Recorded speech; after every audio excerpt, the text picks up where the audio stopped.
सुन तो, तेरी हर मीठी यादें मेरी आँखों में बसी है और ये तब तक रहेगी जब तक आँखें खुली रहेंगी। जी हाँ, मैं हूँ आज आपके सामने doctor Manish Kumar Shashi.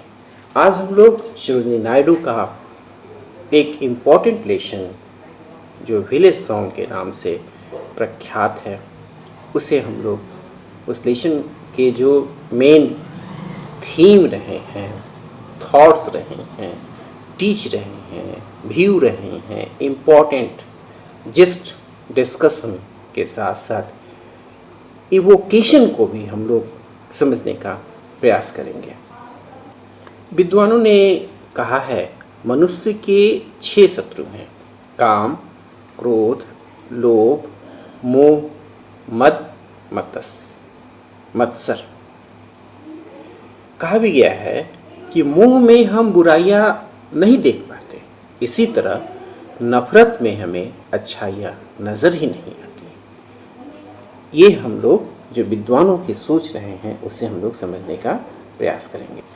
Village song by Sarojini Naidu.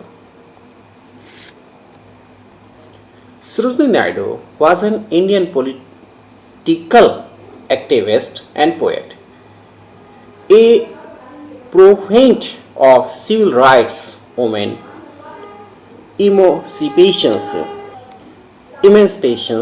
and anti-imperialistic ideas. She was an important figure in Indian struggle for independence from colonial rule. Naidu's work as a poet garnered her an subsequent Nightingale of India. Born 13th February 1879, Hyderabad. Died 2nd March 1949, Lucknow. Nickname Nightingale of India. Education: King's College, London; Nizam College, St. Joseph's Grammar College. Here are some of her greatest achievements. Her first book, a collection of poems titled The Golden Threshold, was published in 1905. In 1925, she was elected the first woman president of the International Congress Party. Sarojini Naidu was the first woman governor of Uttar Pradesh, present UP. Premchand, आपको याद ही होगा, वो स्पष्ट कहते थे नम्रता पत्थर को भी मोम बना देती है। Music is a soul can be heard by the universe.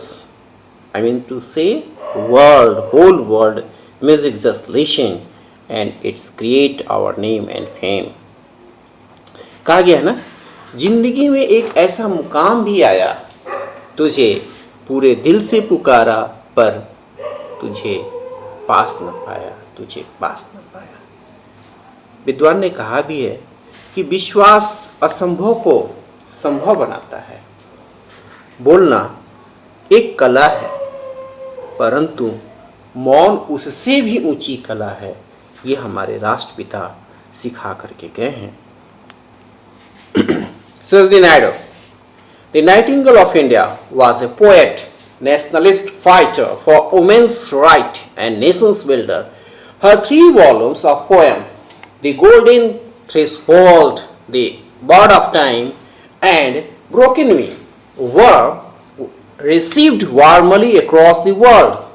Connecting to her first volume of poems, The Times wrote, her poetry seems to sing itself as if her swift thoughts and strong emotions spring into lyric of themselves.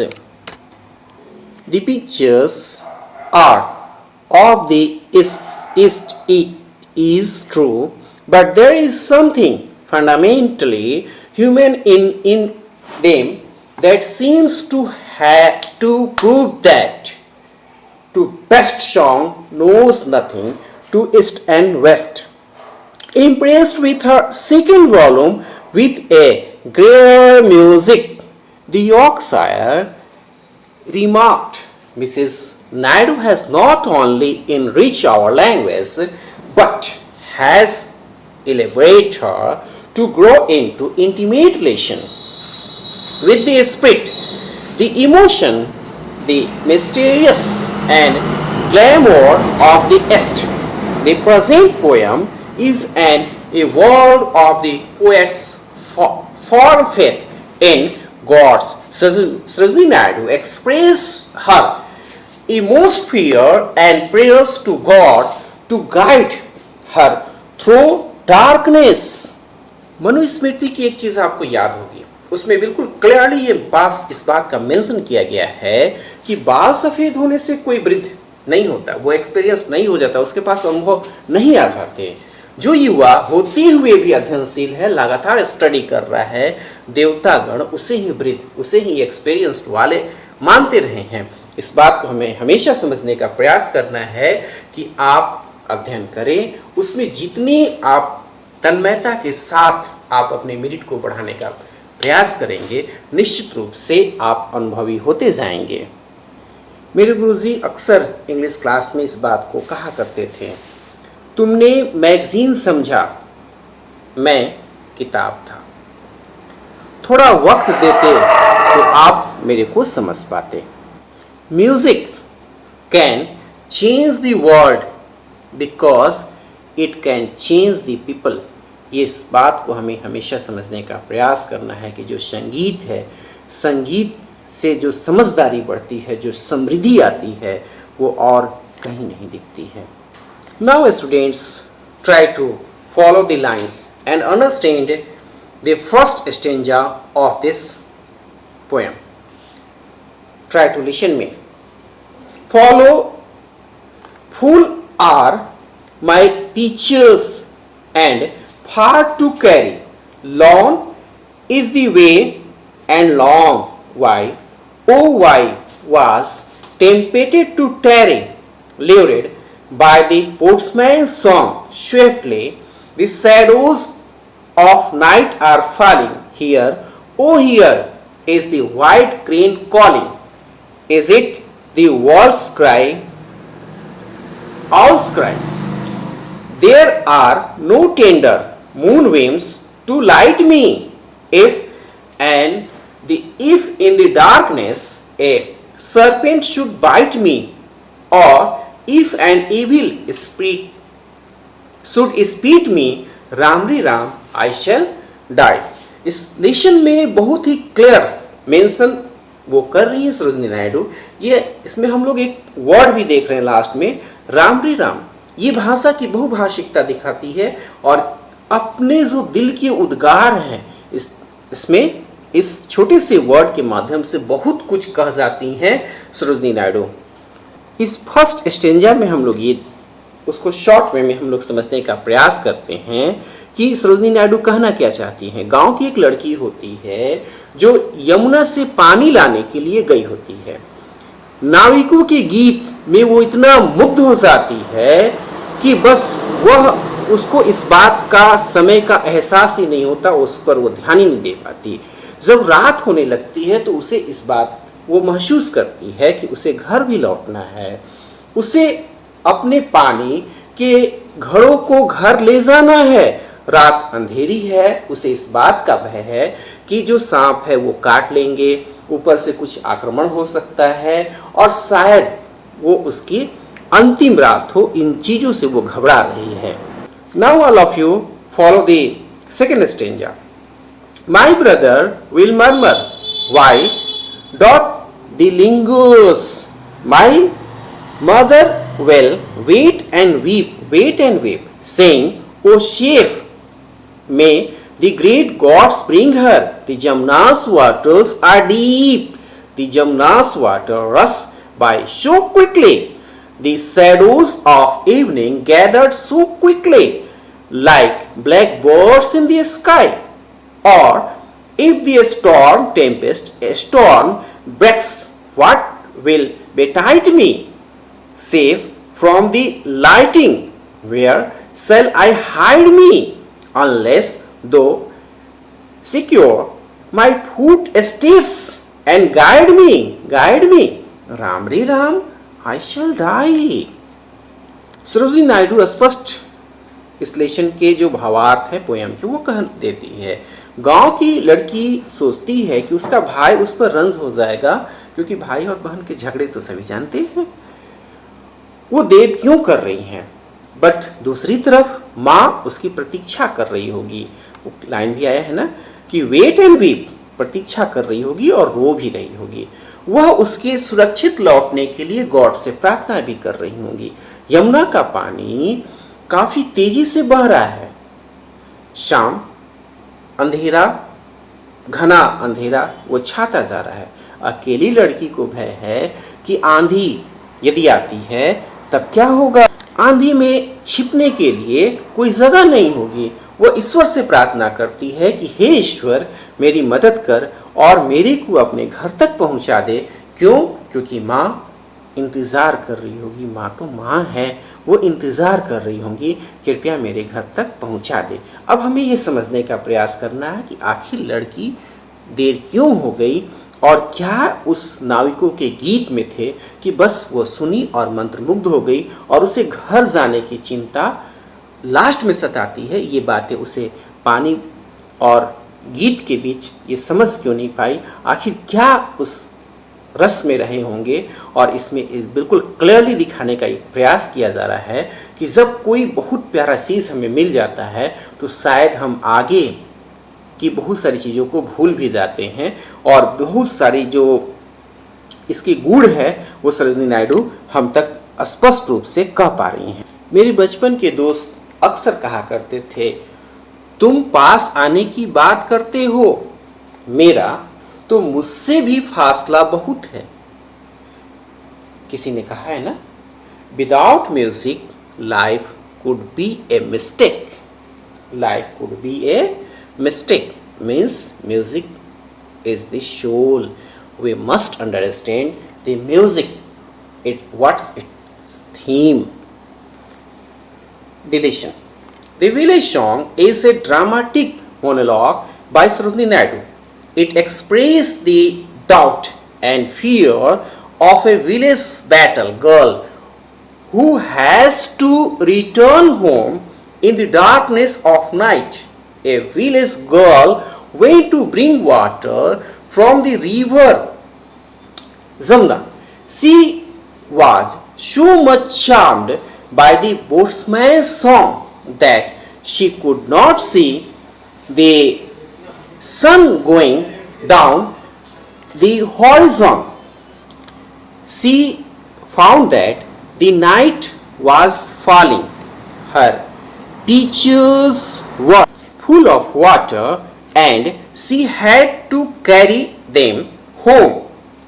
There was none with her to guide her home. There was no moonlight to show her way. It was a dark night. She was afraid that if a snake should bite her or if an evil spirit would attack her in the darkness, she would die. She thought that her brother would be angry with her, for she had made delay. Her mother would be waiting for the anxiously anxiety. She would be praying for her safe return. The water of Jamuna was rising by quickly. The shadows of the evening deepened. The village girl was afraid that the storm might come.